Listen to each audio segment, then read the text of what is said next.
time for another round of brandy. Candid conversations over cocktails about all things brand with your hosts, Reilly Newman and Scott Saunders, the brand developers behind Motif Brands. Hello and welcome back to another round of brandy.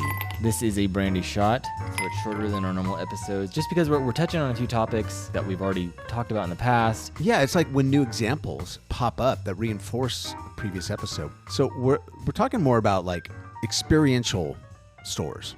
Yeah, and we've mentioned like other brands doing this before. You had everything from like Warby Parker going from completely digital to then becoming physical, where they have stores and they have this different experience.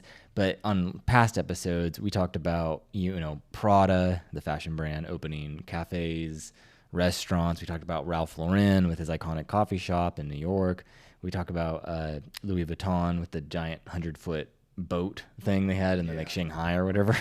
And then, a couple episodes ago, we talked about the Netflix experiences where you go in there like, it's like an interior mall, but they're all themed out after their, intellectual properties. And again, this goes back to like the experience economy and whatnot. There's a book that you should check out called The Experience Economy. And you see this pattern of these brands doing this. And what's interesting about it, it's across the board. Like we just talked about luxury brands and now we're talking about Netflix. And then the next one is kind of surprising. It's something that's kind of boring. But it's that time of year when you're thinking about it. That time of year. And TurboTax they're launching like 600 of these. They're like tax lounges where people can go and have their taxes done. And a tax lounge though, I think that's where there's something about it that like, I don't know. I mean, I'm a TurboTax. Do you use TurboTax, Reilly? No, I'm a CPA guy. I use TurboTax. I've used it for like probably the last 3 or 4 years, and I've had a very pleasant experience with it. Both my boys are now adults; they're doing their own tax returns, and I just love how the user interface is just very personable. It's not something that can be stressful and daunting and confusing. They make it so seamless. Right. How they're now infiltrating different parts of the market. Like, okay, you have the whole tax market, which it's a massive, massive market. The amount of money they all make tons of money off of us having to do something that's legally required as citizens of America. So it's kind of weird. But anyways, so they're tapping into now a different market of these people who may go to H&R Block, or they may prefer to have their hand, held a little more while going through the process, versus someone like Scott who can just hop on his computer and do it himself, right? So it's a different, and this is, so this goes back to the levels of pricing is do it yourself, right? DIY. This is the dirt cheap, do it yourself, figure it out, right? You're on your own. Yeah. Do it with you. Or do it for you, right? Exactly. Which is the top $3 sign, $2 sign is going to be do it with you. I mean, like you brought the point of the government requires we have to do this. Yes, we do. But someone can, without any tax advice or anything else, walk through, fill out the forms. Yeah. You can go the long way about it and do it and kind of dink around on your own. And fingers crossed, hope everything's done right. Yeah. So you have to pay to file your taxes. There's just, like you said, you could. There's conveniences that come with it. So it's interesting. What gives me a kick out of it is that I really hope they treat this kind of like Spirit Halloween, because it's like a seasonal thing. It's like I really hope TurboTax just does these pop-up shops. Where are they? Like, are they taking like unleased?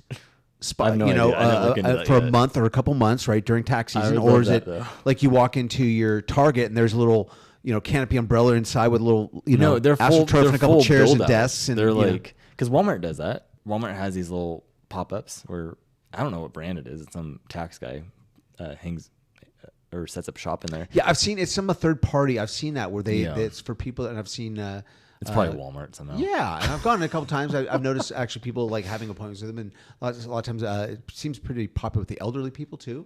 Yeah, because if they shop at Walmart a lot, and then to be able to go in, then they've got the time to sit down and or they probably have to make an appointment because they got to come in with all the all the forms. You can't just walk in and go, oh, I need this, this, and this on my shopping list. Do my taxes. Oh, I guess I'll just do my taxes while I'm here. They got to, kind of come in. I want to understand who makes that decision though. Who, while they're shopping, then it's like, I should do my taxes. Well, I think if anything, like, I can do my taxes here, and if they don't know anywhere better, right? But anyway, so TurboTax is dropping all these storefronts. So, and then the next brand is one that's, I think everyone in America loves her, just by. I don't wouldn't go so far saying that. So this is Martha Stewart. We're talking about Martha Stewart, who was queen at one point. Then she became prison bound. Queen of the prison. And her brand equity did tank for a bit. She's made herself back, I think, aligning with Snoop Dogg as an iconic pop culture, has softened her edge and made her more acceptable. And, she still goes on to do grand things. I heard last I heard on some talk show recently, like a couple months ago, she's actually going to be Taylor Swift, Travis Kelce, their wedding. They're engaged, their wedding. Martha Stewart is doing her wedding. Oh, so she might be probably just doing it as a favor, just because it's like the exposure for that is going to be off the hook. But what does she got going on now, Reilly? But what's cool about her is that she actually, I think she didn't start her Martha Stewart empire until she was 50, and then it all just took off from there. So, but anyways, that's a fun fact. So she actually is branching out, and she is launching a restaurant called The Bedford, and that's going to be in Las Vegas. And it's kind of themed after her home in Bedford. Oh no, that's Connecticut or something like that, somewhere on the East Coast. And it's themed after her home, where she hosts friends and family, and so it has this whole vibe. And so you're almost entering a Martha Stewart living magazine, where it's dining. I saw pictures and it looks just like that. Yeah. And I'm this is such a brilliant expansion of really Martha Stewart was media. Yeah, she has products and stuff, but that's still the media, her lifestyle, that's really been the forefront of it. And now she has a huge thing with Miracle Grow, with Snoop Dogg. When you told me this, when I came across, you sent me the link last week. Oh, check this out. I'm kind of left going, why didn't this happen sooner? Because seriously, she got her rise primarily starting with her cooking show. Yeah. And then her recipes. So I've used Martha Stewart's recipe for Thanksgiving turkey, for a roasted turkey, oven roasted turkey. I've used her technique and her recipe for over 20 years. Anytime we roast turkey, I know that recipe by heart, the technique, everything about it. It's from Martha Stewart turkey. So for her to be focused so much on culinary and interior design, her Martha Stewart magazine was known for that. Her recipes and her interior design and all these things. Why not open a restaurant under her banner? That's a no-brainer. Yeah. Oh, guess what? Let's have it look interior design by Martha Stewart. No-brainer. Yeah. So why now, all of a sudden, for so long, are they going, hey, let's do this. This might be popular. I'm surprised they haven't done it before. Well, and to me, it's this is the Chip and Joanna Gaines recipe, where they had the Magnolia vibe, right? Very farmhousey, yada, yada, yada, HGTV. And then they launch Waco, Texas, where they have their own And in the lobby, they could, she'd have a little partnership with Snoop Dogg. He can sell his cannabis products out in the Martha Lounge. His line, Martha's. It's and so then they actually just announced the other day, late January, that they're launching the second location that's already planned for the East Coast. Same restaurant concept, everything. Yeah. And so, again, another brand creating this physical environment, this physical experience where it's almost like Disney, where you look at the photos of it, where it's you're stepping into Mickey's Cafe or whatever, but it's Martha Stewart. I think you're going to see more and more of those things. I mean, I'm seeing stuff where in Instagram where I see not speakeasy bars or let's say a cocktail bar that is themed after the Martha Stewart. Mansion. Oh, or Martha. Well, yeah, who knows? But you know what I mean? It's taking a theme, very popular theme, and then I saw another one where even just today, it was an independent gym,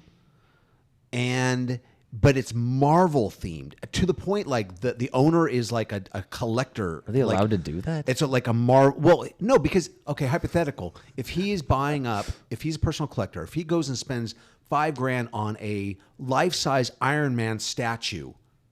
That's true. Right? Yeah. And then he owns a gym and he decides, I'm going to display this in my gym and I'm going to paint the walls red and gold. Ain't nothing wrong with that. They can't go and sue him for that. Now, if it's part of his name, it's not. Right. But for him to take his love of comics and superheroes and design, so all the gym weights, the barbells, the dumbbells, their bars are bright yellow. The dumbbells are red. It's very superhero-esque. You're lifting Thor's hammer. They do. They had weights that they had like huge barbell weights that had. It's crazy but I was like, that's brilliant. You must be single to enter. No, but the idea of just taking anything and theming it is, obviously, yes, you have to do it legally and within, rights and everything. But the principle is there. That's what I mean to say. So the final example of today's episode is actually what Amazon's doing. So Amazon has had this is a little weird. Has had a tug of war of a relationship with kind of going physical, getting physical. They've done their little stores where people can walk in and then you just walk out, right? They've had success with Whole Foods and they've kept that going. But that was kind of already spun up.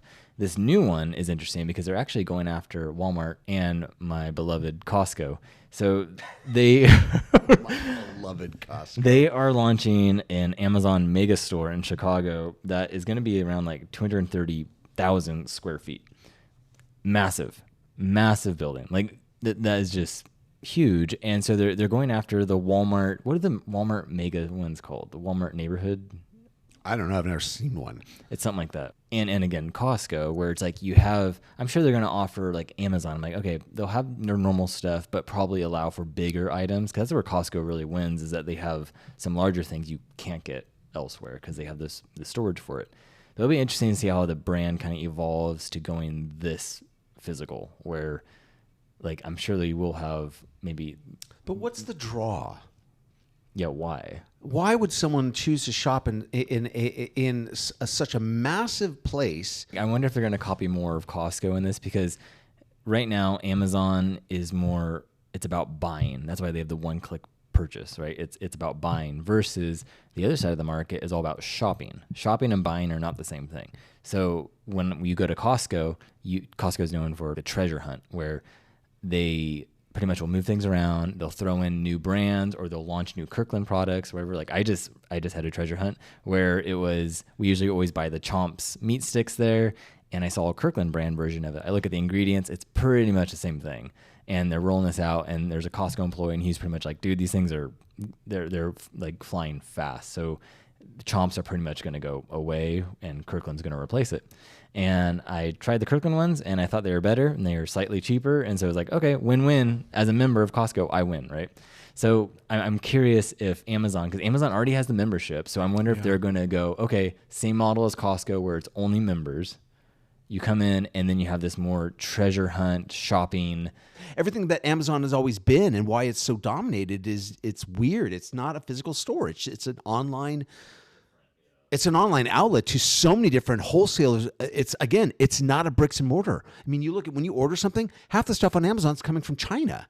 Well, and I think that's where Amazon has ran into a brick wall, is that the way Walmarts were developed is that they're in typically smaller cities or medium size, and then they went to big cities. And so Walmart has tons of square footage. And so then when that comes to now what all these big brands are facing is shipping and logistics. And now even Walmart just announced they're rolling out more of their drone delivery because they've been so successful with it. So now you're going to have these drone deliveries coming from Walmarts, and Walmarts are all strategically placed where they are all within proxy. So now Amazon's having to kind of go the other direction, going, okay, we need locations. But then everything's already either like owned by Costco or Walmart. Okay, so then here's the case where, in this case, would we say, we always talk about being, offense versus defense with your brand.